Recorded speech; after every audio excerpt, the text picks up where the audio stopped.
차가운 대리석 바닥에서 올라오는 한기가 안서연의 무릎을 통해 온몸으로 퍼져나갔다. 그녀는 거실 한가운데 놓인 값비싼 유리 테이블을 꼼꼼하게 닦고 있었다. 크리스털 샹들리에서 쏟아지는 눈부신 빛은 테이블 표면에 반사되어 그녀의 초라한 모습을 더욱 도드라지게 만들었다. 그녀의 손길은 익숙하고 기계적이었지만 귀는 소파에서 들려오는 날카로운 대화에 온통 쏠려 있었다. 절대 안 돼요. 눈먼 남자랑 어떻게 결혼하라는 거예요. 그건 제 인생을 쓰레기통에 처박는 짓이라고요. 안유라의 히스테릭한 비명이 거실의 값비싼 장식품들을 위태롭게 흔들었다. 그녀의 아름다운 얼굴은 분노로 붉게 달아올라 있었다. 그녀의 어머니이자 서연의 계모인 한미경 여사는 초조하게 손을 비비며 딸을 달랬지만 그 목소리에는 설득보다는 강요의 기운이 더 짙게 배어 있었다. 한 여사는 필사적으로 딸을 설득했다. 유라야, 제발 진정 좀 하렴. 권지혁 대표가 지금은 사고로 시력을 잃었지만 그가 가진 건 아우름 그룹 전체야. 국내 최고의 기업 사모님이 되는 거라고. 눈 좀 안 보이면 어때? 내 옆에는 수많은 하인들이 있을 텐데. 불편할 게 하나도 없어. 그녀의 말은 부드러웠지만 그 속에는 탐욕이 번들거렸다. 서연은 마른 걸레질을 멈추고 잠시 숨을 죽였다. 권지혁. 그 이름은 대한민국에서 모르는 사람이 없을 정도였다. 젊은 나이에 아우름 그룹을 물려받아 더욱 크게 성장시킨 입지전적인 인물. 하지만 몇 달 전 비극적인 자동차 사고로 모든 빛을 잃었다는 소문이 파다했다. 재계의 황태자가 하루아침에 동정의 대상이 된 것이다. 그리고 이제 그 불행한 남자가 자신의 운명과 엮이려 하고 있었다. 유라는 어머니의 말을 비웃었다. 어머니는 정말 아무것도 모르시는군요. 이건 돈 문제가 아니에요. 제 자존심 문제라고요. 제 친구들이. 그리고 세상 사람들이 저를 뭐라고 부르겠어요. 장님 아내 동정받는 불쌍한 여자, 전 절대 그런 취급은 못 받아요. 차라리 죽으면 죽었지. 그 결혼은 못해요. 유라는 자리에서 벌떡 일어나 자신의 방으로 향하며 소리쳤다. 쾅! 하고 문이 닫히는 소리는 거실에 남은 두 사람의 침묵을 더욱 무겁게 만들었다. 한 여사는 굳은 얼굴로 소파에 주저앉았다. 아우름 그룹과의 혼사는 가세가 기운 안씨 가문을 다시 일으켜 세울 유일한 동아줄이었다. 이 기회를 놓친다면 지금 누리고 있는 이 모든 사치는 신기루처럼 사라질 것이었다. 그녀의 탐욕스러운 눈이 천천히 먹이를 찾는 맹수처럼 거실 한 구석의 서연에게로 향했다. 서연은 그 시선을 느끼고 몸을 떨었다. 올 것이 왔다는 예감이 등골을 서늘하게 했다. 그녀는 조용히 자리에서 일어나 부엌으로 향하려 했지만 한 여사의 차가운 목소리가 그녀의 발목을 붙잡았다. 서연아, 거기 서보거라. 그 목소리는 평소의 경멸이나 무시와는 다른 섬뜩한 친절함을 담고 있었다. 한 여사는 서연의 앞에 다가와 그녀의 얼굴을 찬찬히 뜯어보았다. 평소에는 거들떠보지도 않던 얼굴이었다. 너도 들었지? 유라는 절대 그 결혼을 하지 않겠다고 하는구나. 하지만 우리 집안은 아우름 그룹의 도움이 절실해. 네 아버지의 회사가 남긴 빚을 청산하고 유라의 미래를 위해서도 이 결혼은 반드시 성사되어야 한단다. 그녀의 손이 서연의 어깨를 부드럽게 감쌌지만 그 손길은 쇠사슬처럼 차갑고 무거웠다. 서연은 아무 말도 하지 못했다. 무슨 말을 할 수 있었을까? 이 집에서 그녀의 의견은 단 한 번도 중요했던 적이 없었다. 그녀는 그저 죽은 아버지의 유일한 혈육이라는 이유로, 그리고 유라의 온갖 시중을 들 하녀가 필요하다는 이유로 이 집에 얹혀 사는 그림자 같은 존재일 뿐이었다. 한 여사의 진짜 속셈을 모를 만큼 어리석지 않았다. 결국 한 여사는 본색을 드러냈다. 네가 유라 대신 가야겠다. 어차피 권지혁 대표는 앞을 보지 못하니 누가 신부인지 알 수 없을 거야. 이름도 안유라로 하고 그냥 조용히 시키는 대로만 하면 돼. 넌 그저 그 집에서 쥐 죽은 듯이 살기만 하면 되는 거야. 그러면 우리 모두가 편해질 수 있어. 이것은 부탁이 아닌 거스를 수 없는 명령이었다. 서연의 눈앞이 캄캄해졌다. 자신의 인생을 송두리째 다른 사람을 위해 제물로 바치라는 말이었다. 그녀는 반박하고 싶었다. 이건 옳지 않다고. 자신에게도 자신만의 인생이 있다고 소리치고 싶었다. 하지만 목구멍에서는 아무런 소리도 나오지 않았다. 돌아가신 아버지가 임종 직전 남기신 유언이 뇌리를 스쳤다. 서연아, 부족한 아비지만 그래도 남은 가족들을 부탁한다. 그녀는 아버지와의 약속 때문에 지금껏 모든 수모와 멸시를 견뎌왔다. 아버지가 남긴 회사를 멋대로 경영하다 막대한 빚을 진 새어머니와 그 돈으로 사치를 부리는 유라를 위해서가 아니었다. 오직 아버지의 마지막 부탁을 지키기 위해서였다. 하지만 이 결혼은 차원이 다른 문제였다. 이것은 그녀의 영혼을 파는 행위와 다름없었다. 한 여사는 서연의 흔들리는 눈빛을 놓치지 않고 마지막 쐐기를 박았다. 네가 이 결혼을 하지 않으면 난 당장 이 집을 팔고 빚쟁이들을 피해 어디론가 사라져 버릴 거다. 그럼 넌 길거리에 나앉게 되겠지. 네 아버지의 이름에 먹칠을 하고 싶지 않다면 현명하게 선택하거라. 협박이었다. 그러나 너무나도 효과적인 협박이었다. 서연은 천천히 고개를 끄덕였다.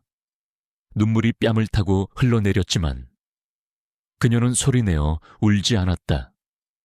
그녀의 대답을 들은 한 여사는 만족스러운 미소를 지으며 돌아섰다. 이제 모든 문제가 해결되었다는 듯 홀가분한 표정이었다. 거실에는 다시 혼자 남겨진 서연의 희미한 그림자만이 길게 늘어져 있었다. 그녀는 자신의 작은 방으로 돌아왔다. 방 안에는 낡은 침대와 작은 책상이 전부였다. 화려한 저택의 다른 공간들과는 전혀 다른, 오직 그녀만의 초라한 세계였다. 서연은 책상 위에 놓인 낡은 액자를 들어 올렸다. 액자 속에는 젊은 시절의 아버지가 그녀를 안고 환하게 웃고 있었다. 아버지의 따뜻한 미소는 그녀의 마음을 더욱 아프게 파고들었다. 아버지, 제가 어떻게 해야 할까요? 그녀는 사진을 가슴에 품고 소리 없이 흐느꼈다. 이게 정말 아버지가 원하시는 길일까요? 대답 없는 질문만이 방 안의 공기를 맴돌았다. 그녀는 자신이 거대한 체스판 위에 이름 없는 졸,이 된 것 같다고 생각했다. 누구도 그녀의 의지를 묻지 않았고 그녀는 그저 정해진 길로 나아가야만 했다. 밤이 깊어갔지만 서연은 잠을 이룰 수 없었다. 권지혁이라는 남자. 그 역시 이 정략 결혼의 희생양이 아닐까 하니 어쩌면 그는 모든 것을 알고 있으면서도 그저 순종적인 아내를 원했던 것일지도 모른다. 온갖 상상이 그녀의 머릿속을 헤집어 놓았다. 분명한 것은 그녀의 인생이 이제 돌이킬 수 없는 강을 건넜다는 사실이었다. 그녀는 창밖의 어두운 하늘을 바라보았다. 별 하나 보이지 않는 칠흑 같은 밤이었다. 마치 자신의 미래를 보는 것 같았다. 하지만 그 순간 서연의 눈빛이 미세하게 변했다. 슬픔과 절망의 끝에서 아주 작고 단단한 무언가가 싹트고 있었다. 그것은 체념이 아닌 어떻게든 살아남고야 말겠다는 생존 본능에 가까운 결심이었다. 이 부당한 운명에 그대로 삼켜지지는 않으리라. 결혼식 날짜는 일사천리로 정해졌다. 서연은 값비싼 웨딩드레스를 입고 거울 앞에 섰다. 드레스는 원래 유라의 몸에 맞춰 제작된 것이었지만 마른 서연에게는 조금 컸다. 그녀는 거울 속 낯선 자신의 모습을 물끄러미 바라보았다. 화려한 화장과 값비싼 보석으로 치장했지만 눈동자는 여전히 깊은 슬픔과 불안을 담고 있었다. 유라와 한 여사는 결혼식 준비 기간 내내 서연에게 안유라처럼 행동하는 법을 주입했다. 유라의 말투, 웃음소리, 좋아하는 음식과 취미까지 서연은 조용한 인형처럼 그 모든 것을 듣고 외웠다. 그녀는 자신이 점점 사라지고 가짜 안유라라는 껍데기만 남는 것 같은 기분이 들었다. 그녀의 유일한 바람은 이 모든 거짓말이 권지혁이라는 남자에게 들키지 않는 것뿐이었다. 그녀는 이제 곧 다른 사람의 이름으로 다른 사람의 인생을 살게 될 것이다. 앞을 보지 못하는 남편과 함께 예측할 수 없는 미래로 걸어 들어가야 했다. 서연은 마지막으로 창밖을 바라보며 깊은 한숨을 내쉬었다. 이제 되돌아갈 길은 없었다. 그녀는 그저 앞으로 나아가야만 했다. 그 길의 끝에 무엇이 기다리고 있든 혼자서 감당해야 할 몫이었다. 결혼식은 마치 한 편의 잘 짜인 무언극처럼 조용히 치러졌다. 화려한 축복이나 소란스러운 하객들의 웃음소리는 없었다. 국내 최고 재벌가의 혼사라고는 믿기지 않을 만큼 소수의 가족과 핵심 관계자들만이 참석한 채 무거운 침묵이 식장을 가득 메웠다. 공기 중에는 축하의 분위기 대신 어색한 긴장감과 노골적인 호기심만이 떠다니고 있었다. 모든 시선은 단 한 사람, 신랑인 권지혁에게로 향해 있었다. 권지혁은 흠잡을 데 없는 검은색 턱시도를 입고 비서의 부축을 받으며 천천히 입장했다.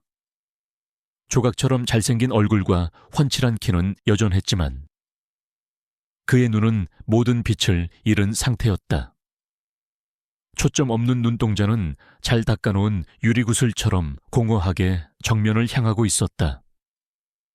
그 모습은 그가 앞을 보지 못한다는 잔인한 소문을 명백한 사실로 증명하며 하객들 사이에서 나직한 탄식과 수군거림을 자아냈다.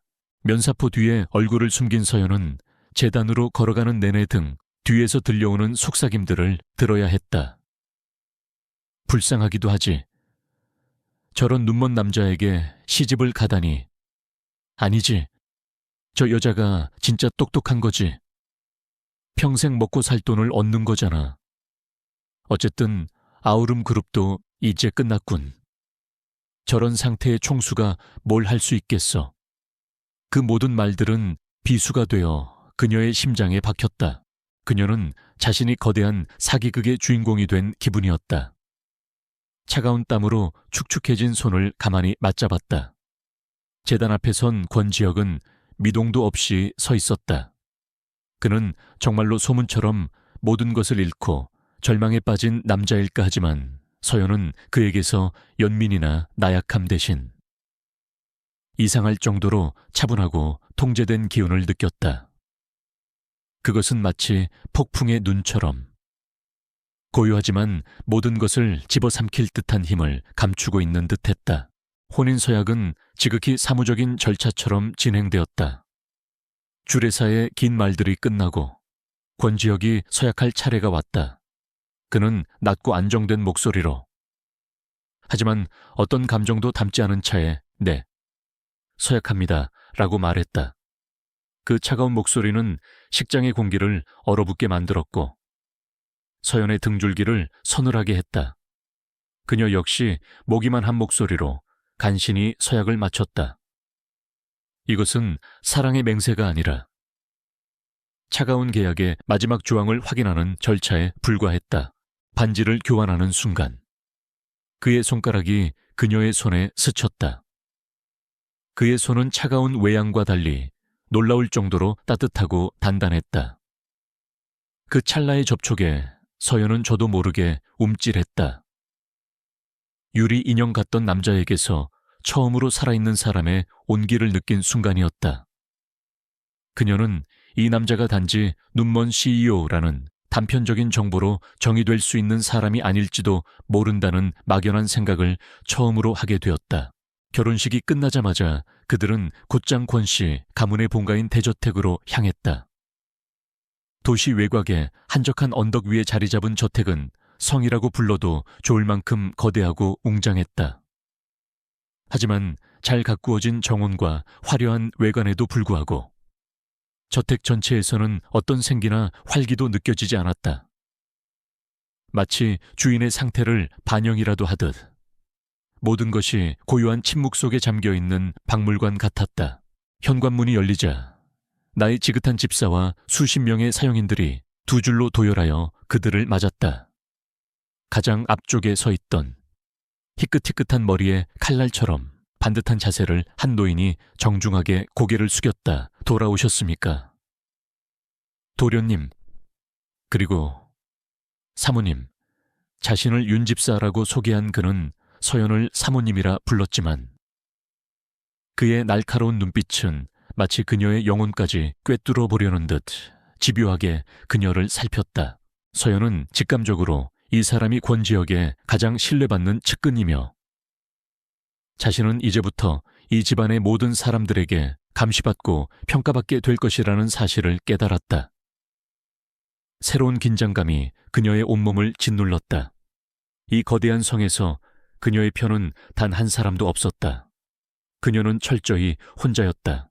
권지혁은 집으로 돌아오자마자 더욱 과묵해졌다. 그는 윤 집사에게 몇 가지를 짧게 지시한 후 서연을 돌아보지도 않고 말했다. 내 서재와 침실에는 허락 없이 들어오지 마시오. 당신의 방은 2층 동쪽 끝에 준비되어 있어.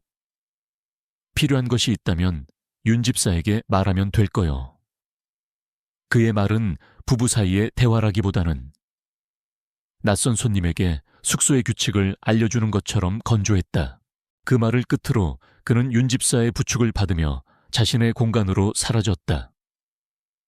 텅 빈 복도에 혼자 남겨진 서연은 망연자실하게 서 있었다. 이것이 그녀의 결혼 생활의 시작이었다. 남편이라는 사람은 그녀를 투명인간 취급했고 이 집의 공기는 얼음장처럼 차가웠다. 그녀는 마치 화려한 새장 속에 갇힌 새가 된 기분이었다. 한 젊은 하녀의 안내를 받아 자신의 방으로 향하는 동안 서연은 저택의 규모에 다시 한번 압도당했다. 끝도 없이 이어진 복도와 수많은 방들은 그녀를 더욱 위축되게 만들었다. 그녀에게 배정된 방은 그녀가 살던 작은 방과는 비교도 할 수 없을 만큼 넓고 호화로웠다. 최고급 가구와 장식품들로 가득 차 있었지만 방 안에는 사람의 온기가 전혀 느껴지지 않았다. 하녀가 조용히 물러나고 거대한 방에 혼자 남게 되자 서연은 그제야 긴장의 끈을 놓을 수 있었다. 그녀는 힘없이 침대 가장자리에 걸터 앉았다. 무거운 웨딩드레스가 그녀의 몸을 짓눌렀다. 하루 종일 그녀를 괴롭혔던 모든 일들이 한꺼번에 몰려왔다. 가짜 신부로서의 죄책감, 사람들의 경멸, 어린 시선, 그리고 앞으로 닥쳐올 불확실한 미래에 대한 두려움. 그녀는 천천히 몸을 일으켜 거울 앞에 섰다. 거울 속에는 값비싼 드레스와 보석으로 치장한 낯선 여자가 서 있었다. 하지만 그 화려한 겉모습 속에서 겁에 질린 차에 떨고 있는 안서연의 진짜 얼굴이 비쳐 보였다. 그녀는 조심스럽게 면사포를 벗었다. 그러자 마치 무거운 족쇄가 벗겨진 듯한 기분이 들었다. 그녀는 더 이상 누군가의 대역이 아닌 자기 자신으로 이 집에서 버텨내야 했다. 서연은 창가로 다가가 밖을 내다보았다. 잘 관리된 넓은 정원 너머로 도시의 야경이 희미하게 반짝였다. 저 수많은 불빛 속에서 지금 이 순간 자신의 존재를 아는 사람이 몇이나 될까? 그녀는 깊은 고독감에 휩싸였다. 이 거대한 저택의 침묵은 마치 살아있는 생물처럼 그녀의 숨통을 조여왔다. 첫 번째 관문은 무사히 넘었지만 진짜 시험은 이제부터 시작이었다. 권씨, 저택에서의 첫 아침은 숨막히는 정적 속에서 시작되었다. 서연은 낯선 침대의 부드러움에 오히려 뜬 눈으로 밤을 지새웠다. 동이 트자마자 그녀는 조심스럽게 방을 나와 어젯밤에는 제대로 보지 못했던 집안을 둘러보았다. 모든 것이 완벽하게 정돈되어 있었지만 그 완벽함은 마치 사람의 손길이 닿지 않은 모델하우스처럼 비현실적이고 차갑게 느껴졌다. 그녀는 이 거대한 공간 속에서 자신이 이물질이 된 것만 같았다. 아침 식사는 긴 원목 테이블의 양끝에 마주 앉은 채로 진행되었다. 어색한 침묵 속에서 식기와 접시가 부딪히는 소리만이 유일한 소음이었다. 권지혁은 꼿꼿한 자세로 앉아 익숙한 듯 음식을 먹었다. 그의 모든 움직임은 정밀하게 계산된 것처럼 보였고 앞을 보지 못하는 사람이라고는 믿기 어려울 정도로 흐트러짐이 없었다. 서연은 그런 그를 남몰래 관찰하며 자신이 상대하고 있는 남자가 결코 평범하지 않음을 다시 한번 실감했다. 그때였다. 지혁이 오렌지 주스가 담긴 잔을 향해 손을 뻗다가 손등으로 잔을 쳐버렸다. 쨍그랑 하는 소리와 함께 유리잔이 넘어지며 주황색 액체가 하얀 식탁보 위로 쏟아졌다.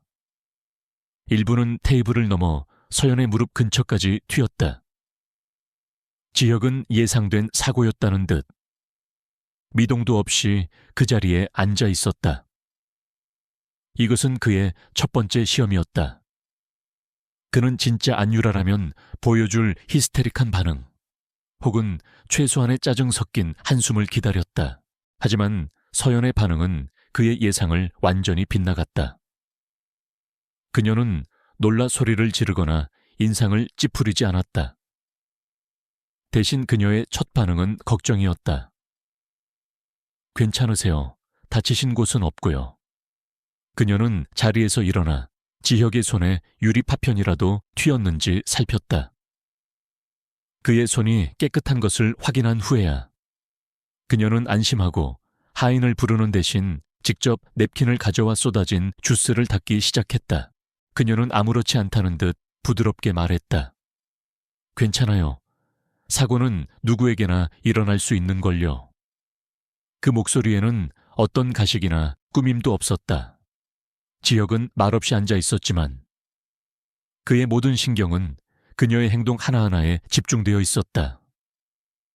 그가 조사했던 안유라는 옷에 음식물 한 방울 튀는 것조차 견디지 못하는 결벽증에 가까운 인물이었다. 하지만 지금 그의 앞에 있는 여자는 너무나도 달랐다. 멀리서 이 모든 광경을 지켜보던 윤 집사의 무표정한 얼굴에 아주 미세한 균열이 스쳐 지나갔다. 지혁은 첫 번째 시험이 실패로 돌아갔음을 인정해야 했다. 혹은 상대가 예상보다 훨씬 뛰어난 연기자이거나 그는 그녀의 진위를 파악하기 위해 다음 시험을 준비하기로 마음먹었다. 그의 마음속에 아주 작은 호기심의 싹이 트기 시작했다. 오후가 되자 지혁은 서연을 자신의 서재로 불렀다. 서재는 그녀에게 출입이 금지된 공간이었지만 그는 굳이 그녀를 문 앞까지 오게 했다. 그는 책상 위에 두껍게 쌓인 서류 뭉치를 가리키며 말했다. 해외 지사에서 올라온 분기 보고서요. 눈이 이렇다 보니 읽기가 힘들군. 당신이 좀 읽어주면 좋겠소. 그가 내민 것은 빼곡한 전문 용어와 복잡한 수치로 가득한 지루하기 짝이 없는 사업 보고서였다. 이것은 인내심과 지성을 동시에 시험하는 두 번째 관문이었다. 그는 그녀가 불평을 터뜨리거나 몇 장 읽다가 포기할 것이라 예상했다. 사치와 파티에만 관심 있던 안유라가 이런 딱딱한 서류를 끝까지 읽어낼 리 만무했다. 하지만 서연은 이번에도 그의 예상을 보기 좋게 깨뜨렸다. 그녀는 잠시 망설였지만 이내 보고서를 받아들고 문 옆에 작은 의자에 앉았다. 서연은 차분하고 또렷한 목소리로 보고서를 읽기 시작했다. 그녀의 발음은 정확했고 어려운 금융 용어가 나올 때도 막힘이 없었다. 그녀는 단순히 글자를 소리내어 읽는 것이 아니었다. 때때로 문맥이 어려운 부분에서는 잠시 멈추어 다시 한번 읽으며 내용을 이해하려는 듯한 모습을 보였다. 그녀의 낭독은 지루한 업무가 아니라 마치 지식을 탐구하는 학생처럼 진지했다. 지혁은 눈을 감은 채 자신의 서재를 가득 채우는 그녀의 목소리에 귀를 기울였다. 그는 놀라움을 감출 수 없었다. 이 여자는 누구일까? 그가 결혼하기로 동의했던 안유라가 정말 맞는 것일까? 정보가 잘못되었거나 아니면 이 여자가 자신의 모든 것을 속이고 있는 것이다. 이것도 연기라면 정말 대단한 배우로군. 과연 언제까지 이 가면을 유지할 수 있을지. 그의 의심은 더욱 깊어졌다. 몇 시간이 흘러 보고서의 마지막 장을 넘겼을 때 서연의 목은 잠겨 있었지만 표정은 담담했다. 지혁은 짧게 수고했소 라고 말하고는 그녀를 물러가게 했다. 그녀가 조용히 서재 문을 닫고 나간 뒤에도 한동안 그의 머릿속은 복잡한 생각들로 가득 찼다. 그는 자신이 파놓은 함정에 스스로가 빠져들고 있는 기분이 들었다. 그녀를 시험하면 할수록 드러나는 것은 그녀의 흠이 아니라 자신의 혼란뿐이었다. 그날 저녁, 지혁은 마지막 시험을 준비했다. 그는 저녁 식사 후 거실 소파에 앉아 있다가 관자놀이를 지그시 누르며 신음소리를 냈다. 하루 종일 신경을 썼더니 머리가 아프군. 그는 일부러 고통스러운 표정을 지으며 서연에게 말했다. 혹시 당신 따뜻한 허브차 같은 것 좀 끓여줄 수 있겠소? 약은 별로 먹고 싶지가 않아서. 이것은 아내로서의 다정함과 배려심을 시험하기 위한 가장 개인적인 요구였다. 서연은 그의 말에 즉시 부엌으로 향했다. 그녀는 단순히 차를 끓여오는 데서 그치지 않았다. 사용인에게 물어 두통에 좋다는 캐모마일과 라벤더를 찾아냈고 꿀을 살짝 타서 온도를 세심하게 맞췄다.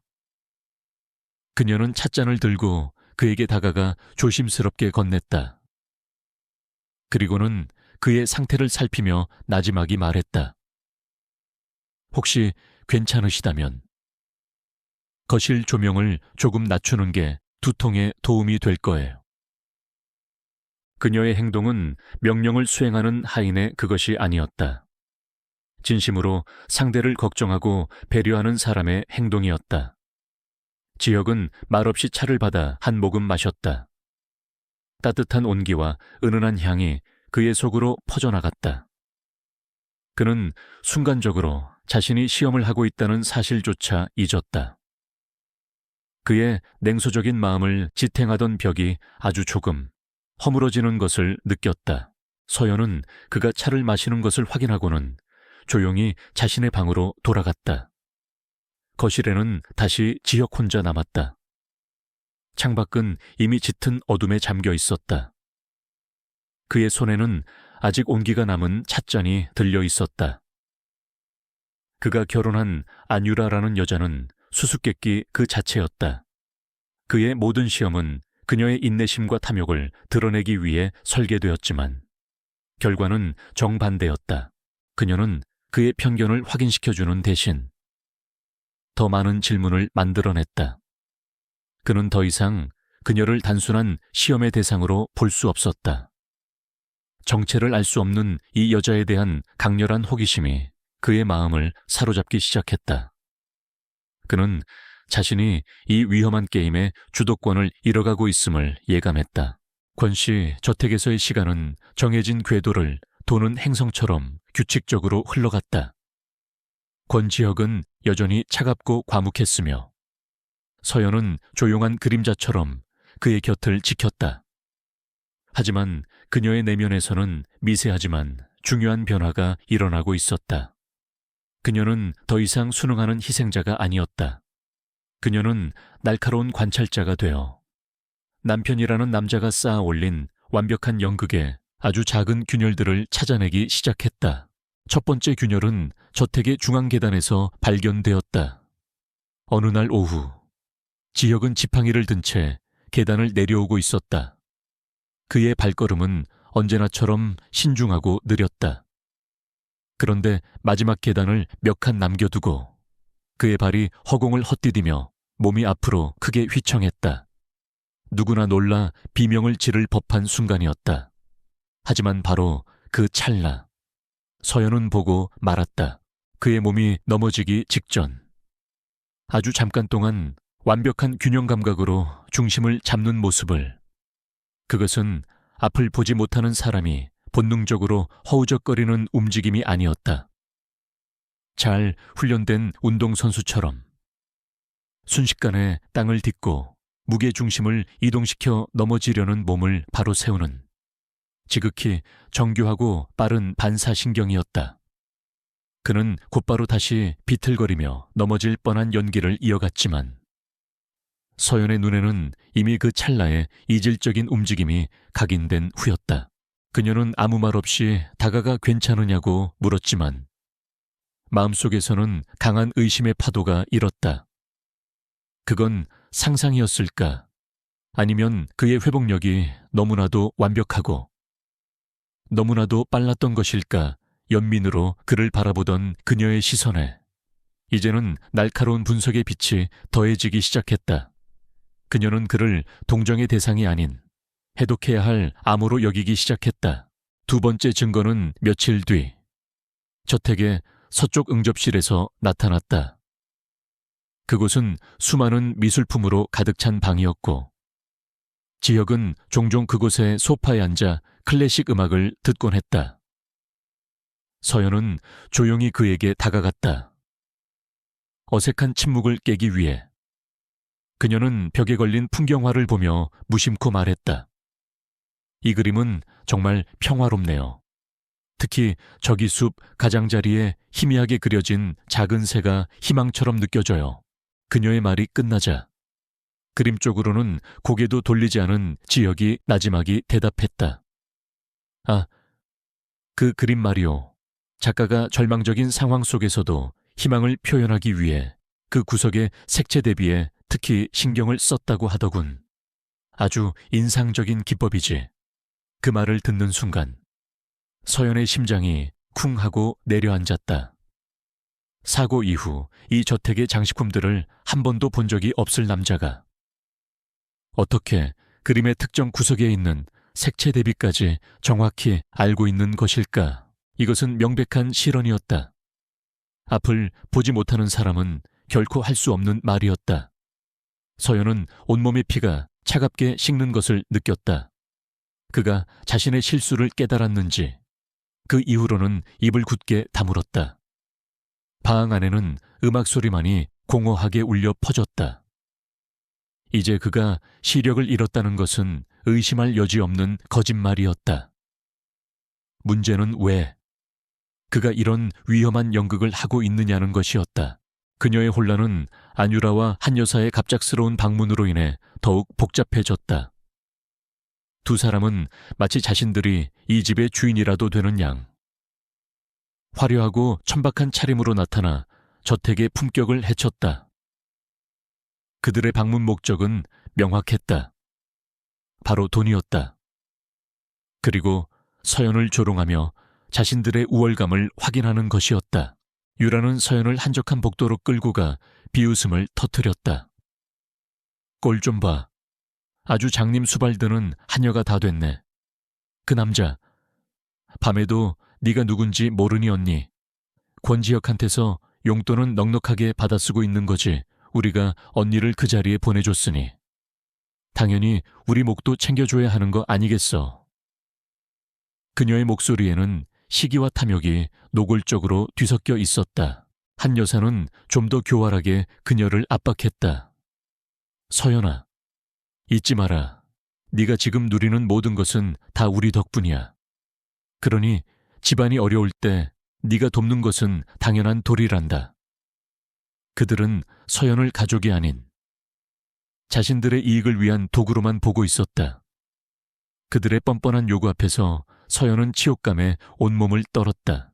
이 굴욕적인 만남은 서연을 절망에 빠뜨리는 대신 오히려 그녀의 내면에 잠들어 있던 생존 본능을 깨웠다. 그녀는 더 이상 기댈 곳이 없다는 사실을 뼈저리게 깨달았다. 자신을 버린 가족은 이제 거머리처럼 그녀에게 빨대를 꽂으려 하고, 비밀을 간직한 남편은 언제 터질지 모르는 시한폭탄과도 같았다. 이 거짓말 투성이의 집에서 살아남기 위해서는 스스로 강해져야만 했다. 가족들이 떠난 후 서연은 자신의 방으로 돌아왔다. 화장대 위에는 그들이 요구한 돈이 담긴 봉투가 놓여 있었다. 그것은 그녀의 처지를 상징하는 낙인처럼 보였다. 그녀는 창밖을 바라보며 결심을 굳혔다. 더 이상 운명에 끌려다니지 않을 것이다. 이 게임의 규칙을 알아내고 자신의 운명을 스스로 통제해야 한다. 그녀의 새로운 임무는 권지혁의 비밀을 파헤치는 것이었다. 그를 무너뜨리기 위해서가 아니었다. 이 위험한 연극의 진실을 알아내고 그 속에서 자신이 살아남을 길을 찾기 위해서였다. 그녀의 눈빛은 더 이상 슬픔이나 두려움에 젖어 있지 않았다. 그 대신 차갑고 이성적인 결의가 강철처럼 단단하게 빛나고 있었다. 권지혁이 벌이는 연극의 무대였던 저택에 진짜 위기가 닥쳐왔다. 그것은 외부 세계로부터 시작된 아우름 그룹 전체를 뒤흔드는 거대한 폭풍이었다. TV 뉴스, 신문 기사, 증권가 정보지 할 것 없이 모든 매체가 약속이나 한 듯 권지혁의 건강 문제를 물고 늘어지기 시작했다. 눈먼 선장, 아우름의 배는 침몰하는가, 총수 건강 문제에 주주들 패닉, 경영권 위기오나 같은 자극적인 헤드라인이 연일 쏟아졌다. 이 모든 공격의 배후에는 아우름 그룹의 오랜 경쟁사, 대한산업의 박태준 회장이 있었다. 노련한 기업 사냥꾼인 그는 권지혁의 실명을 그룹을 통째로 삼킬 절호의 기회로 여겼다.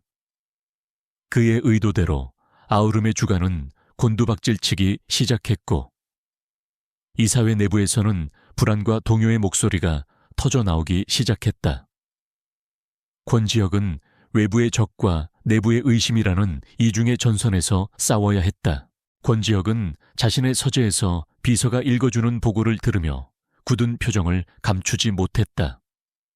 스스로 자초한 장님이라는 족쇄는 생각보다 훨씬 무거웠다.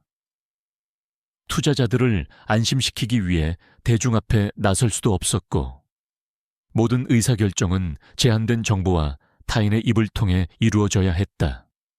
한 손이 묶인 채 싸우는 것과 같았다. 그의 유능한 전략팀은 공격적인 언론 플레이와 재무적 방어 논리를 제시했지만 그는 그것만으로는 부족하다고 느꼈다. 그날 저녁, 저택의 공기는 그 어느 때보다 무겁게 가라앉아 있었다. 서연은 애써 태연한 척하는 권지혁의 얼굴에서 깊은 고뇌를 읽었다.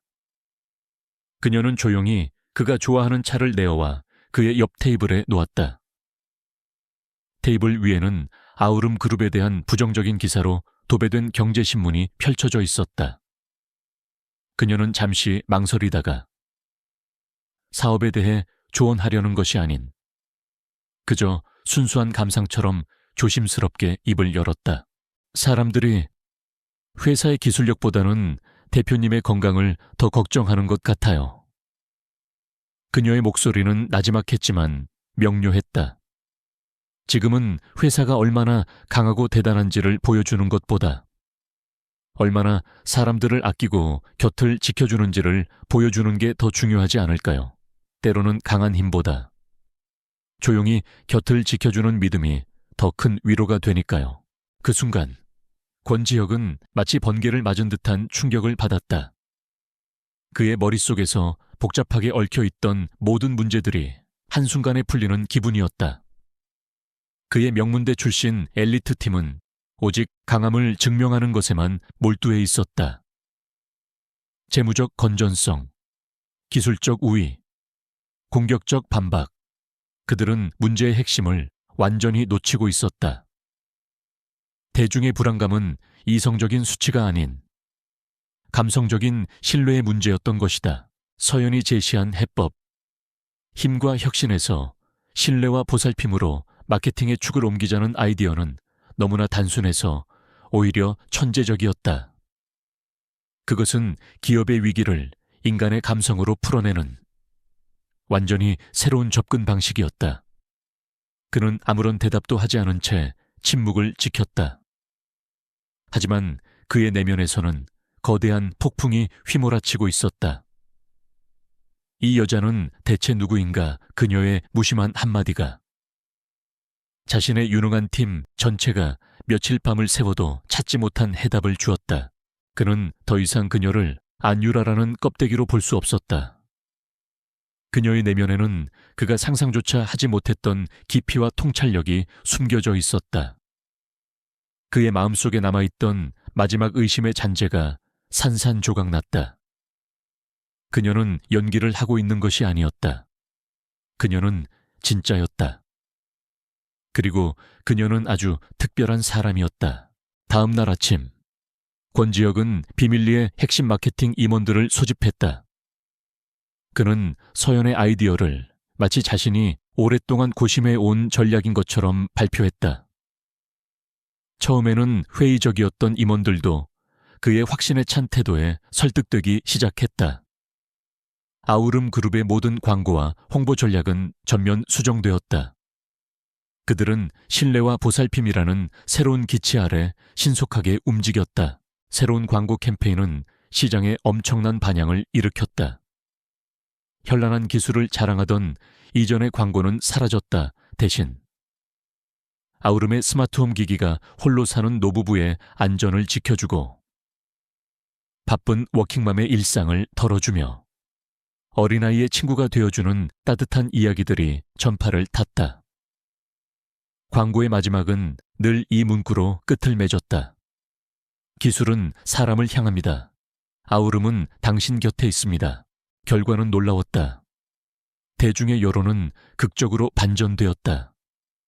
아우름은 불안한 기업에서 고객을 이해하고 아끼는 따뜻한 기업으로 이미지가 바뀌었다. 요동치던 주가는 빠르게 안정을 되찾았고 점차 반등하기 시작했다. 박태준 회장의 날카로운 공격은 힘이 아닌 지혜로 완벽하게 무력화되었다. 그의 공격은 오히려 아우름의 새로운 이미지를 구축해주는 계기가 되어버렸다. 그날 밤, 권지혁은 자신의 서재에서 캠페인 성공에 대한 보고를 받았다. 그는 비서를 물린 뒤 홀로 어둠 속에 서 있었다. 창밖으로 보이는 도시의 불빛들이 그의 눈동자에 선명하게 비쳤다. 모든 위기는 지나갔다. 그리고 그 위기를 해결해 준 것은 그가 거짓된 전재의 아내로 맞이한 바로 그 여자였다. 그녀를 향한 그의 감정은 이제 의심과 호기심을 넘어 진정한 존경과 감탄으로 변해 있었다. 그는 깨달았다. 안서연이라는 여자는 자신의 연극에 필요한 들러리나 시험 대상이 아니었다. 그녀는 어쩌면 자신의 가장 강력한 자산이자 진정한 파트너가 될 수 있는 유일한 사람일지도 모른다. 이제 그에게는 그녀를 믿어야 할 이유가 생겼다. 그리고 그 믿음을 바탕으로 그는 다음 단계로 나아갈 준비를 해야 했다. 기업의 위기를 성공적으로 막아낸 후 권지혁은 이제 자신의 인생에서 가장 큰 도박을 할 시간이라고 결심했다. 그는 더 이상 안개 속에서 수수께끼 같은 아내를 떠볼 수 없었다. 그녀의 진짜 모습을, 그녀의 진심을 마주해야만 했다. 그는 그날 저녁 저택 뒤편에 있는 작은 유리 온실로 서연을 불렀다. 그곳은 윤 집사 외에는 아무도 출입하지 않는 그만의 비밀스러운 공간이었다. 서연은 긴장된 마음으로 온실로 향했다. 그의 갑작스러운 호출은 무언가 중요한 일이 일어날 것이라는 신호와도 같았다. 온실 안은 따뜻하고 습한 공기와 은은한 꽃향기로 가득했다. 권지혁은 창가 의자에 앉아 그녀를 기다리고 있었다. 달빛이 유리 천장을 통해 쏟아져 내려와 그의 실루엣을 신비롭게 비추고 있었다. 그녀가 안으로 들어서자 지혁은 천천히 고개를 들었다. 그리고 그는 언제나처럼 허공을 응시하는 대신 정확하게 그녀의 눈을 똑바로 쳐다보았다. 텅 비어 있던 그의 눈동자. 이제는 총명하고 날카로운 빛이 가득 담겨 있었다.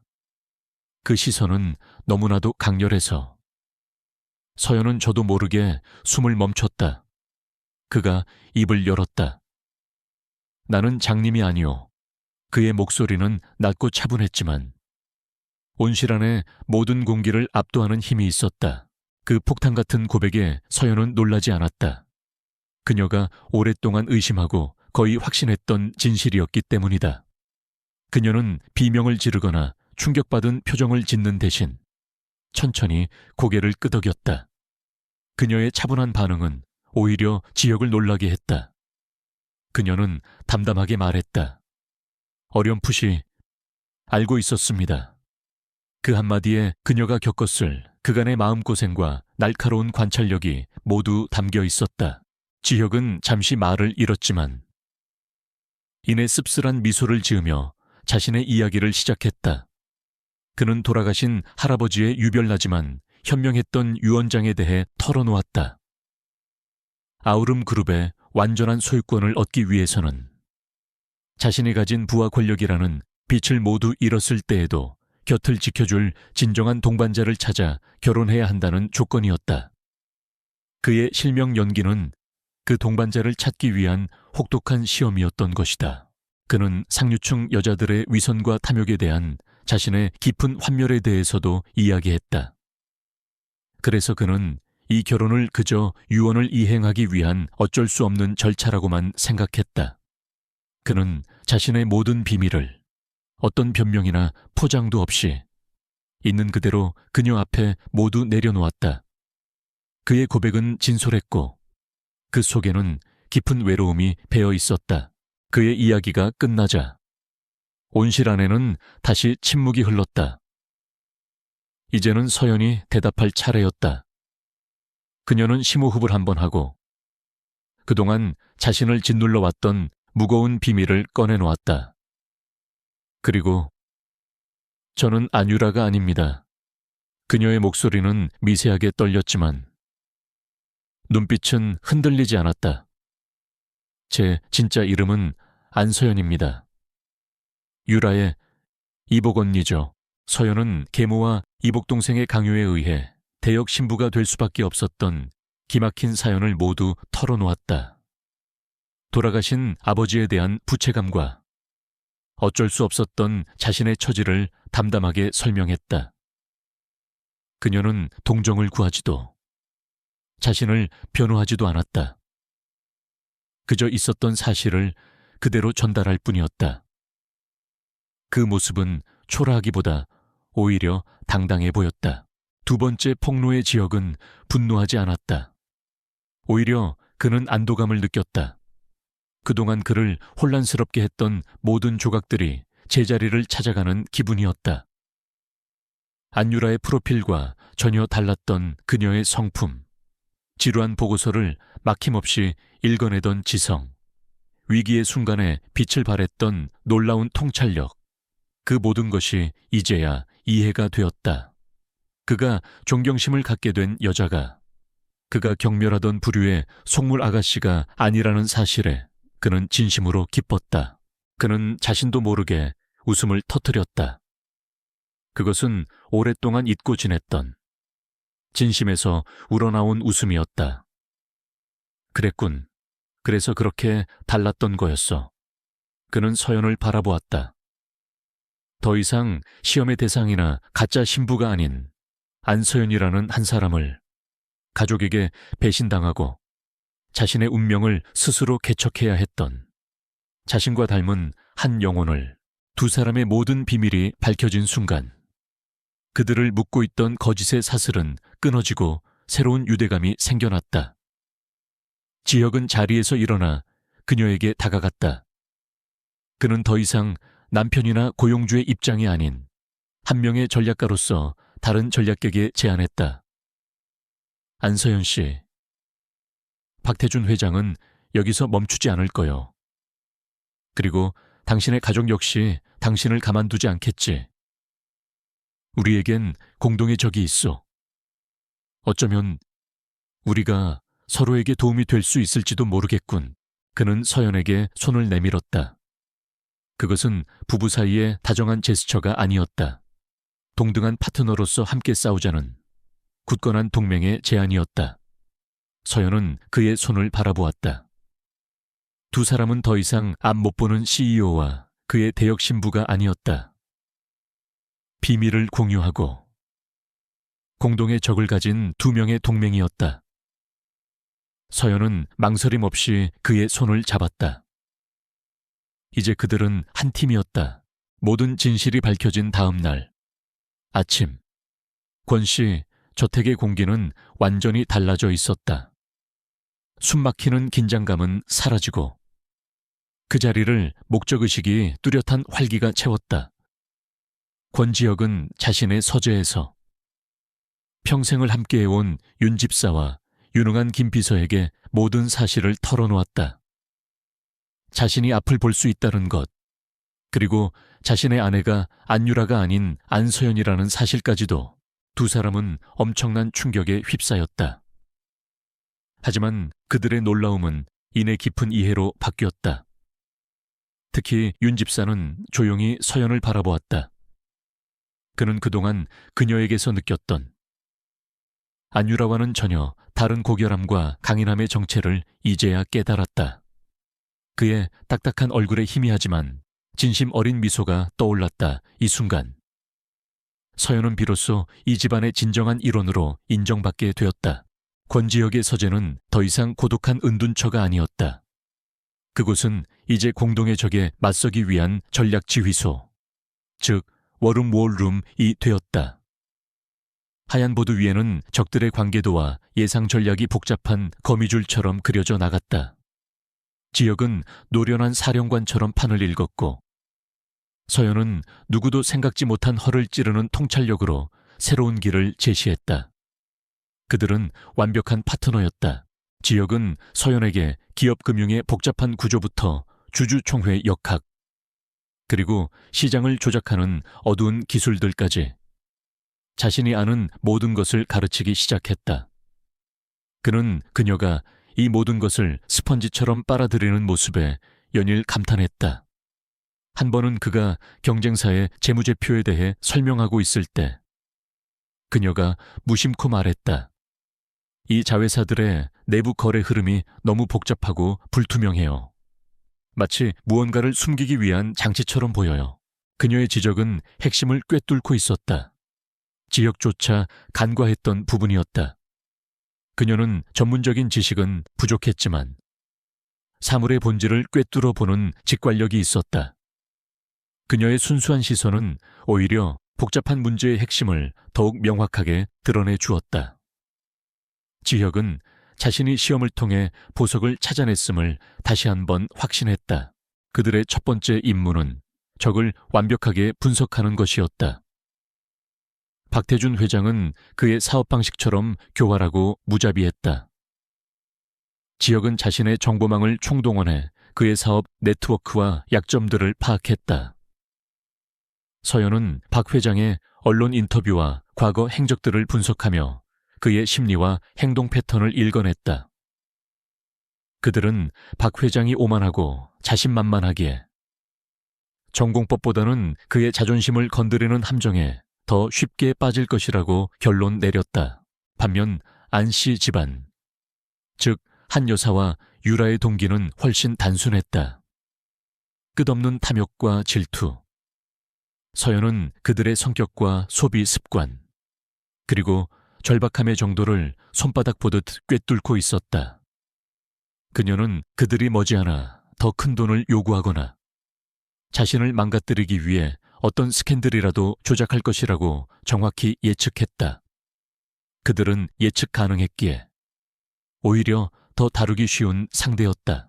분석을 마친 두 사람은 본격적으로 방역 계획을 세우기 시작했다. 이것은 단순히 방어하는 것이 아닌 적의 심장부를 직접 타격하기 위한 대담한 공격 계획이었다. 박태준 회장에 대해서는 그들이 언론을 통해 진흙탕 싸움을 벌이는 대신 그의 불법적인 비자금 조성과 탈세 혐의에 대한 구체적인 증거를 수집하기로 했다.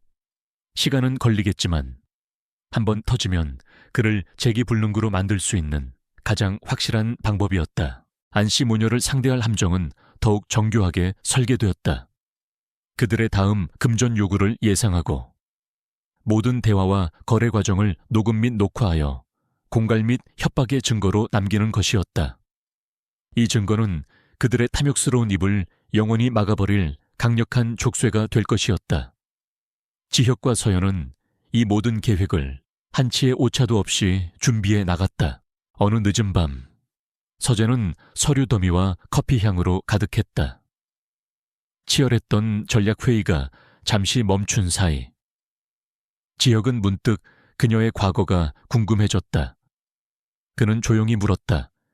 이런 일이 있기 전에 서연 씨는 어떤 사람이었어? 어떤 꿈을 꾸었어? 그의 질문에 서연은 잠시 먼 곳을 바라보았다. 그녀는 돌아가신 아버지와의 추억, 그리고 소박하게 자신만의 작은 정원을 가꾸고 싶었던 꿈에 대해 이야기했다. 그녀의 이야기를 듣는 동안 지혁은 딱딱한 갑옷 속에 숨겨져 있던 그녀의 여린 속살을 보았다. 그녀는 단지 총명한 전략가가 아니라 상처받았지만 여전히 따뜻한 마음을 간직한 한 명의 인간이었다. 전략적 동맹 관계를 넘어선 개인적인 유대감이 그들 사이에 조용히 싹트기 시작했다. 그들은 서로의 눈에서 외로움과 함께 그것을 이겨낼 수 있는 강인함을 발견했다. 서재의 화이트보드는 이제 그들의 방역 계획으로 빈틈없이 채워졌다. 모든 준비는 끝났다. 그들은 서로를 바라보았다. 눈빛에는 불안 대신 굳은 결의와 서로에 대한 깊은 신뢰가 담겨 있었다. 어쩔 수 없이 시작된 위태로운 관계는 이제 그 무엇보다 견고한 동맹이 되었다. 수비의 시간은 끝났다. 이제 방역의 시간이었다. 계획이 순조롭게 진행되는 동안 안씨 집안에서는 다른 종류의 폭풍이 끓어오르고 있었다. 안유라는 권지혁과 서연이 자신들의 계획대로 움직여주지 않자 초조해졌다. 돈을 요구하는 연락은 번번이 무시당했고 저택 방문은 정중하지만 단호하게 거절당했다. 의심과 분노에 사로잡힌 유라는 결국 저택의 신입 하녀를 돈으로 매수해 언니의 동태를 감시하기 시작했다. 그리고 그녀가 알게 된 진실은 그녀의 세상을 송두리째 뒤집어 놓았다. 어느 맑은 오후, 유라는 하녀가 몰래 찍어보낸 영상 하나를 받았다. 영상 속에는 저택의 아름다운 정원을 거니는 서연과 지혁의 모습이 담겨 있었다. 그리고 유라의 눈을 의심하게 만드는 장면이 펼쳐졌다. 권지혁이, 그 눈먼 남자가 서연의 머리에 붙은 나무잎을 떼어주기 위해 정확하게 손을 뻗는 것이었다. 그의 눈은 더 이상 공허하지 않았다. 그 눈은 오직 서연만을 향한 다정하고 따뜻한 미소를 담고 있었다. 그는 볼 수 있었다. 유라의 손에서 스마트폰이 떨어졌다. 그녀가 쓰레기처럼 내버렸던 결혼이 사실은 모두가 탐내는 왕관이었던 것이다. 그리고 그 왕관을 평생 자신의 발밑에 있던 바보 같은 언니가 차지했다. 질투심이 독사의 맹독처럼 그녀의 온몸으로 퍼져나갔다. 평생 그녀가 주인공이었던 무대에서 처음으로 서연이 스포트라이트를 받는 것을 용납할 수 없었다. 증오가 그녀의 이성을 완전히 마비시켰다. 분노에 눈이 먼 유라는 혼자 힘으로는 그들을 무너뜨릴 수 없다는 것을 알았다. 그녀에게는 더 강력한 아군이 필요했다. 그녀는 권지혁의 추락을 가장 바라는 단 한 사람, 대한산업의 박태준 회장을 떠올렸다. 그녀는 망설임 없이 그에게 연락을 취했고 두 악당의 비밀스러운 만남이 성사되었다. 박태준은 처음에는 이 철없는 아가씨를 무시했다. 하지만 유라가 자신이 진짜 안유라이며 현재 권지혁의 아내는 가짜 대역이라는 사실을 폭로하자 그의 눈빛이 변했다. 유라는 복수심에 불타 서연의 과거에 대한 온갖 악의적인 거짓말들을 꾸며내기 시작했다. 그녀는 서연의 조용했던 과거를 남자를 유혹하는데 이골이 난 교활한 사기꾼의 역사로 둔갑시켰다. 조작된 사진과 거짓 증언들을 증거로 내밀며 서연을 파멸시켜 달라고 애원했다. 언론 조작의 대가인 박태준은 이보다 더 좋은 먹잇감은 없다고 판단했다. 그는 즉시 유라가 제공한 거짓 정보들을 바탕으로 대규모 흑색 선전 캠페인에 착수했다. 다음 날, 대한민국은 아우름그룹 총수 부부에 대한 충격적인 스캔들로 발칵 뒤집혔다. 아우름 안주인의 충격적인 과거. 그녀는 누구인가? 권지혁 대표. 사기 결혼의 피해자인가? 대역 신부 스캔들의 진실 같은 자극적인 기사들이 인터넷과 신문을 도배했다. 기사 내용은 유라가 꾸며낸 이야기들로 가득했다. 서연은 목적을 위해서라면 어떤 남자든 이용하는 파렴치한 여자로 그려졌고, 이번 결혼 역시 그녀가 처음부터 계획한 거대한 사기극인 것처럼 묘사되었다. 얼마 전 따뜻한 기업으로 겨우 회복했던 아우름의 이미지는 하룻밤 사이에 나락으로 떨어졌다. 주가는 이전 위기 때보다 훨씬 더 폭락했고, 여론은 서연을 향한 비난과 증오로 들끓었다. 저태간, 지역과 서연은 뉴스를 통해 자신들의 이야기가 악의적으로 왜곡되는 것을 지켜보았다. 세상 전체가 그들에게 등을 돌린 것 같았다. 이사들은 분노한 주주들의 전화를 받느라 정신이 없었고, 당장 긴급 이사회를 소집하라는 요구가 빗발쳤다. 그들이 쌓아 올린 모든 것이 무너져 내리고 있었다. 서연은 가족의 배신과 세상의 증오 앞에 망견자실했다. 그녀의 얼굴은 핏기 없이 하얗게 질려 있었다. 그때 지혁이 조용히 TV를 껐다. 그는 서연의 차갑게 식은 손을 따뜻하게 감싸 쥐었다. 그는 분노하고 있었지만 그 분노는 서연을 향한 것이 아니었다. 이 모든 추악한 공격이 그녀에게 얼마나 큰 상처가 될지 알기에 그의 마음은 찢어질 듯 아팠다. 그는 그녀의 눈을 똑바로 바라보며 흔들림 없는 목소리로 말했다. 나는 당신을 믿소. 서연 씨, 세상 모두가 당신에게 돌을 던져도 나는 당신 곁에 있을 거요. 우리 함께 이겨냅시다. 그의 굳건한 신뢰는 어떤 위로의 말보다 더 큰 힘이 되었다. 서연의 흔들리던 눈빛이 다시 단단해졌다. 이 폭풍 속에서 그녀는 혼자가 아니었다. 그녀의 곁에는 자신을 온전히 믿어주는 단 한 사람이 있었다. 그것만으로도 그녀는 다시 일어설 용기를 얻을 수 있었다. 그들의 동맹은 이제 시련을 통해 더욱 견고한 신뢰관계로 거듭났다. 바로 그때 김 비서로부터 긴급 이사회 소집 통보서가 도착했다는 연락이 왔다. 박태준 회장이 마침내 칼을 뽑아든 것이다. 그는 이 스캔들을 빌미로 권지혁 대표에 대한 불신임안을 상정하여 그를 자리에서 끌어내릴 작정이었다. 상황은 최악으로 치닫고 있었다. 그들은 완벽하게 궁지에 몰렸다. 이제 모든 것을 건 마지막 싸움만이 남아있었다. 아우름그룹의 이사회 회의실은 선고를 앞둔 법정처럼 팽팽한 긴장감으로 가득했다. 긴 테이블을 둘러싼 이사들의 얼굴에는 불안과 의심이 역력했다. 테이블 상석에 앉은 권지혁은 홀로 고립된 섬처럼 보였지만 그의 자세는 조금의 흐트러짐도 없이 당당했다. 주주 자격으로 참석한 박태준 회장의 얼굴에는 이미 승리를 예감한 자의 오만한 미소가 걸려 있었다. 회의가 시작되자마자 박태준과 그의 편에 선 이사들은 맹렬한 공격을 퍼부었다. 그들은 이번 스캔들로 인해 실추된 그룹의 명예와 주가 폭락을 거론하며 권지혁의 경영 자질을 맹비난했다. 사생활 관리조차 제대로 못하는 총수를 어떻게 믿고 회사의 미래를 맡길 수 있겠습니까? 이 모든 혼란에 대한 책임을 지고 자리에서 물러나십시오. 마침내 박태준이 권지혁 대표에 대한 불신임 결의안을 공식적으로 발의했다. 상황은 권지혁에게 최악으로 흘러가는 듯했다. 몇몇 중립이사들마저 흔들리는 기색이 역력했다. 권지혁은 그 모든 비난을 묵묵히 듣고만 있었다. 마치 그들이 스스로 자신의 밑바닥을 드러내도록 시간을 주는 것 같았다.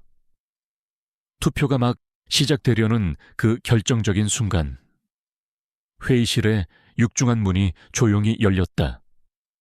모든 이들의 시선이 문으로 향했다. 그곳에는 안서연이 서 있었다. 하지만 그녀는 더 이상 과거에 초라하고 겁에 질린 소녀가 아니었다. 잘 재단된 세련된 파워수트는 그녀의 몸에 완벽하게 어울렸고, 단정하게 묶은 머리는 그녀의 지적인 분위기를 한껏 돋보이게 했다.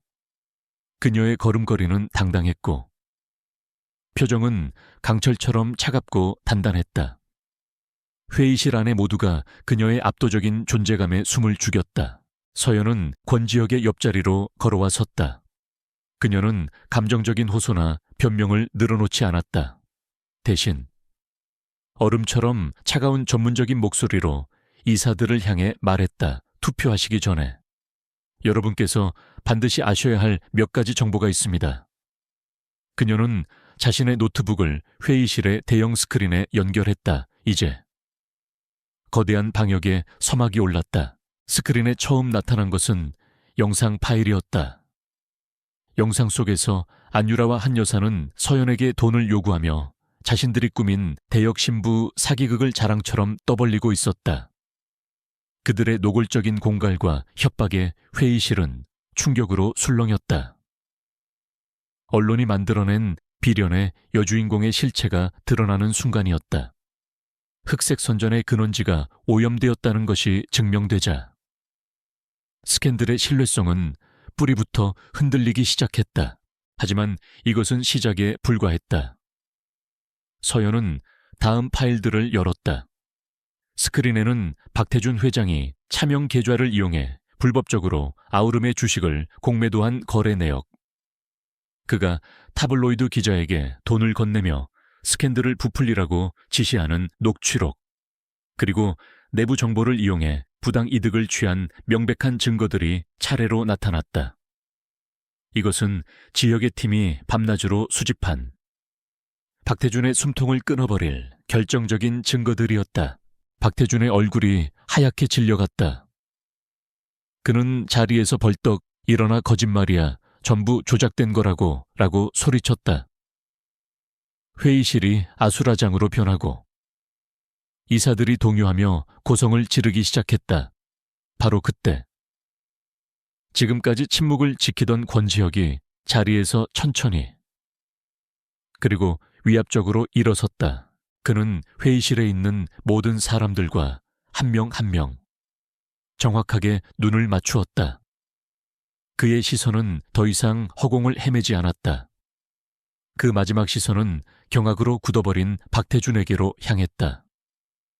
권지혁의 입에서 얼음처럼 차갑고 강렬한 음성이 터져 나왔다. 그리고 박 회장, 내 눈을 똑바로 보고 다시 말해보시지. 그의 말이 끝나자 회의실 전체는 마치 시간이 멈춘 듯한 완전한 정적에 휩싸였다. 이어진 것은 이사들의 경악에 찬 숨소리였다. 권지혁이, 그 눈먼 총수가 보고 있었다. 그의 약점이라고 생각했던 모든 것이 거대한 기망흑이었던 것이다. 그는 처음부터 모든 것을 보고, 듣고, 계획하고 있었다. 박태준의 편에 섰던 이사들의 얼굴은 공포로 일그러졌다. 권지혁은 이제 완벽하게 상황을 지배했다.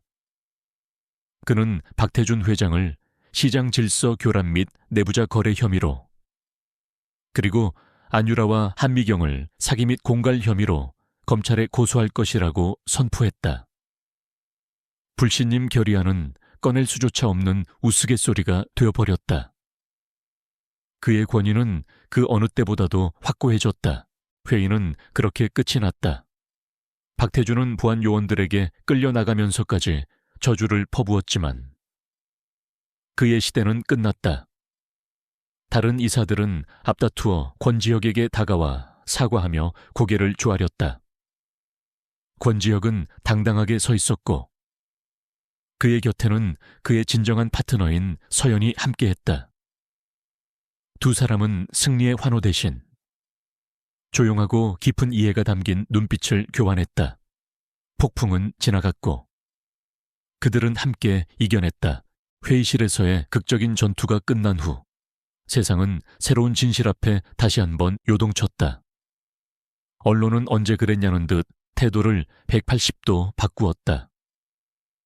박태준 회장은 시장을 교란하고 부당 이득을 챙긴 파렴치한 기업 사냥꾼으로 낙인 찍혔고 안씨 모녀는 돈에 눈이 멀어 가족을 팔아넘긴 사기꾼으로 전락했다. 반면 권지혁은 자신의 약점마저 여기용의 적을 완벽하게 무너뜨린 천재적인 전략가로 안서연은 역경 속에서 자신의 가치를 증명해낸 현명하고 용감한 여성으로 칭송받았다. 악인들의 몰락은 신속하고 철저했다. 박태준 회장은 검찰에 구속되어 수사를 받았고 그의 제국이었던 다한산업은 총수를 잃고 혼란에 빠졌다. 그가 평생 쌓아 올린 모든 것은 그의 오만함과 함께한 줌에 재가 되어 사라졌다. 안씨 모녀의 최후는 더욱 비참했다. 사기 및 공갈 혐의로 기소된 그들은 사회적으로 완전히 매장당했다. 사치스러운 저택은 빚쟁이들에게 넘어갔고 한때 그들을 떠받들던 모든 이들이 등을 돌렸다. 어느 날 오후 서연은 변호사를 통해 그들의 소식을 전해 들었다. 한 여사는 모든 것을 잃은 충격에 정신을 놓아버렸고 안유라는 망가진 현실을 받아들이지 못한 채 히스테리를 부리다 결국 스스로를 고립시켰다고 했다. 서연은 그 소식을 듣고도 아무런 감정을 느끼지 못했다. 그것은 복수의 쾌감이 아닌 그저 인과응보라는 씁쓸한 확인일 뿐이었다. 그녀는 그들의 삶에서 완전히 걸어 나왔다. 이제 서연의 삶에는 새로운 역할이 주어졌다. 권지혁은 공식적으로 그녀를 아우름그룹의 부회장으로 임명했다. 단순한 명예직이 아니었다. 그녀는 그룹의 미래 전략을 수립하는 핵심적인 역할을 맡게 되었다. 처음에는 총수의 아내라는 이유로 그녀를 의심의 눈초리로 보던 임직원들도 그녀의 놀라운 통찰력과 날카로운 분석력, 그리고 따뜻한 리더십 앞에 점차 고개를 숙이기 시작했다. 그녀는 결혼이 아닌 자신의 능력으로 그 자리를 쟁취했다. 그들의 전략적 동맹은 완벽한 승리로 그 목적을 다했다. 이제 남은 것은 거짓과 기만으로 시작되었던 그들의 개인적인 관계를 어떻게 정의하느냐의 문제였다. 어느 달 밝은 밤, 지혁은 서연을 그들의 이야기가 시작되었던 유리 온실로 불렀다. 그곳에서 그는 아내나 사업 파트너가 아닌 한 남자로서 그녀의 앞에 섰다. 그는 먼저 그녀에게 진심으로 감사 인사를 전했다. 그녀가 아니었다면 자신은 이 모든 싸움에서 이길 수 없었을 것이라고. 그리고 그는 조심스럽게 자신의 마음을 고백했다. 냉소적인 마음으로 시작했던 할아버지의 시험이 자신이 평생 믿지 않았던 존재, 즉 존경하고 감탄하며 사랑하게 된 진정한 동반자를 찾아주었다고. 그는 그들의 잘못된 시작을 인정하며 이제는 진실과 사랑 위에서 진짜 미래를 함께 만들고 싶다고 말했다. 그의 진솔한 고백에 서연은 조용히 미소 지었다. 그녀 역시 이 험난한 여정을 함께하며 그에게 깊은 감정을 느끼게 되었다. 그는 그녀를 절망의 구렁텅이에서 꺼내 주었고 그녀 안에 잠재되어 있던 힘을 발견하게 해주었다. 거짓으로 시작된 관계가 역설적이게도 그녀의 인생에서 가장 진실된 것이 되었다. 그녀는 그의 손을 잡으며 자신의 마음을 전했다.